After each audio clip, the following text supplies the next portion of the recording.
Pendant ce temps, le Premier ministre encourage l'innovation. Ousmane Sonko a récompensé les lauréats du concours Govaton 2024.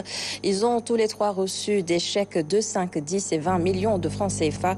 Sachez également que la primature a primé aussi l'ensemble des finalistes de ce concours qui, on le rappelle, est consacré aux solutions numériques pour une administration innovante à Ramdawa.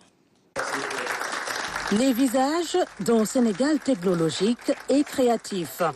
Des finalistes porteurs de 12 projets d'un concours véritable laboratoire d'idées. Un Govaton qui a confronté 20 universités et des intelligences fines pour trouver des solutions innovantes au service public. Quand on a lancé le projet, une semaine après, nous sommes retrouvés avec 480 étudiants qui ont soumissionné à ce projet-là. On ne s'imaginait pas, nous ne nous attendions pas à cet engouement autour du projet. Des projets structurants et innovants. Et tous ces 12 projets vont connaître un accompagnement et la maturation qu'il faudra pour leur implémentation dans l'administration. Les jeunes talents ont travaillé sur des secteurs clés de la vision 2050, agriculture, tourisme, transport, fonction publique notamment. 3 projets ont été retenus, primés à hauteur de 5, 10 et 20 millions de francs CFA.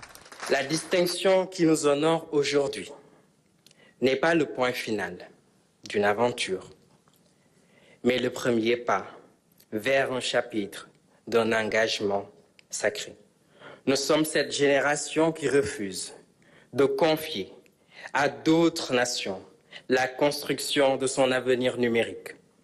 Nos solutions conçues par nos mains sénégalaises, nos pensées sénégalaises, nourries par nos cœurs sénégalais, incarnent cette souveraineté numérique sans laquelle l'indépendance nationale resterait inachevée. Le Premier ministre tenait également à accompagner et à encourager les autres finalistes. Les 9 projets non primés ont ainsi reçu de la primature 3 millions chacun. Et de ce concours stimulant est également sorti un projet arrivé 2e au Global Best Award à Dubaï.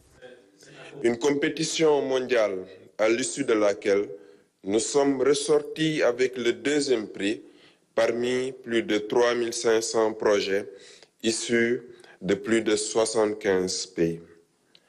Cette victoire n'est pas seulement celle du projet Terra, ni celle de l'école polytechnique de Thiès qui a apporté son expertise technique, ni seulement celle de l'école nationale supérieure d'agriculture qui a contribué avec sa maîtrise des enjeux agricoles, mais un sacre de toute l'équipe du Govaton, du ministère de la fonction publique et de ses partenaires qui nous ont soutenus et accompagnés depuis le début de cette aventure inédite.